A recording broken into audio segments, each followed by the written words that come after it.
Hey there, young scientists. Are you ready to unlock the secrets of science? Today, we're diving into some super fun and easy experiments that you can do right at home. Get your goggles on. It's time to discover the magic of science. All you need are things you probably already have around the house, like baking soda, vinegar, food coloring, and more. No fancy equipment needed, just curiosity and imagination. Our first experiment is an erupting volcano. Watch this fizz-tastic reaction happen before your eyes.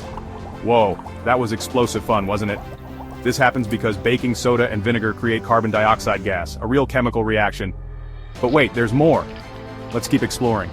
Next up, let's make some rainbow magic with just milk, food coloring, and dish soap. Wow, the soap breaks the surface tension of the milk, making the colors dance. Isn't that incredible? Now let's launch a balloon rocket. Ready, set, blast off. This works thanks to Newton's third law of motion. Every action has an equal and opposite reaction. Cool, huh? And that's it, future Einsteins. Science isn't just about textbooks, it's about having fun while learning. Try these experiments at home, and don't forget to share your results with us. Thanks for watching, and remember, the world is your laboratory.